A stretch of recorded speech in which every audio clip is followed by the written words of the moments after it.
नमस्कार दोस्तों, इस वीडियो में हम डिस्कस करेंगे कि ज़िथ्रोसिन 200 सिरप का उपयोग किन कंडीशंस में किया जाता है। ज़िथ्रोसिन 200 सिरप को बच्चों को कैसे देना चाहिए और ज़िथ्रोसिन सिरप की वजह से क्या साइड इफेक्ट्स हो सकते हैं, और यह भी डिस्कस करेंगे कि ज़िथ्रोसिन सिरप को बच्चों को देते समय क्या क्या सावधानियां रखनी चाहिए। ज़िथ्रोसिन एक ब्रांड नेम है। ज़िथ्रोसिन सिरप के अंदर सॉल्ट कंपोजिशन एजिथ्रोमाइसिन होता है। ज़िथ्रोसिन सिरप एक एंटीबायोटिक दवा है। ज़िथ्रोसिन सिरप का उपयोग छोटे बच्चों में बैक्टीरियल इन्फेक्शन होने पर किया जाता है, जैसे फेफड़ों में बैक्टीरियल इन्फेक्शन होने पर, निमोनिया होने पर, खांसी होने पर, पेट में इन्फेक्शन होने पर, टाइफाइड होने पर, दांतों या मसूड़ों में इन्फेक्शन होने पर, जोड़ों या हड्डियों में इन्फेक्शन होने पर, पेशाब में इन्फेक्शन होने पर और कान, नाक, गले या त्वचा पर इन्फेक्शन होने पर डॉक्टर बच्चों को ज़िथ्रोसिन सिरप को देने की सलाह दे सकता है। इसके अलावा त्वचा पर कोई फोड़ा फुंसी होने पर,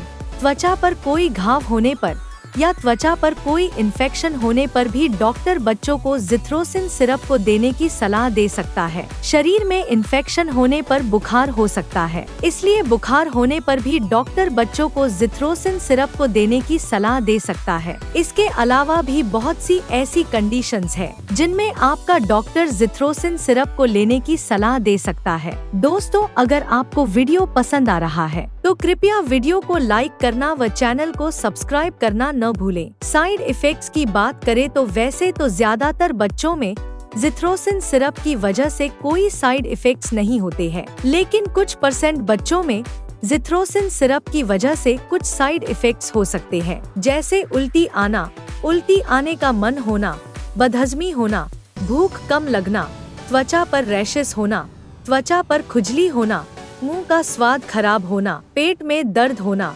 सिर दर्द होना और दस्त होना आदि साइड इफेक्ट्स ज़िथ्रोसिन सिरप की वजह से हो सकते हैं। कुछ बच्चों में ज़िथ्रोसिन सिरप की वजह से लिवर डैमेज भी हो सकता है, इसलिए यदि किसी बच्चे को ज़िथ्रोसिन सिरप को लेते समय त्वचा या आँखों का पीला पड़ना, भूख कम लगना, उल्टी आना या उल्टी आने का मन होना, पैरों में सूजन होना और पेट में दर्द होना आदि लक्षण होते हैं, तो ऐसी स्थिति में तुरंत ही डॉक्टर से परामर्श लेना चाहिए, क्योंकि ये लक्षण लिवर डैमेज होने पर हो सकते हैं। ज़िथ्रोसिन सिरप की वजह से ये साइड इफेक्ट्स सभी बच्चों में नहीं होते हैं। केवल 2% से भी कम बच्चों में इन साइड इफेक्ट्स को नोटिस किया गया है। अब हम डिस्कस करेंगे कि ज़िथ्रोसिन सिरप को बच्चों को कैसे देना रिकमेंडेड होता है। ज़िथ्रोसिन सिरप को बच्चों को खाना खाने से पहले भी दिया जा सकता है और खाना खाने के बाद भी दिया जा सकता है। ज़िथ्रोसिन सिरप को डॉक्टर आमतौर पर बच्चे के शरीर के वजन के हिसाब से 10 mg प्रति किलोग्राम के हिसाब से दिन में एक ही बार लेने की सलाह देते हैं। ज़िथ्रोसिन सिरप की 5 मिलीलीटर सिरप में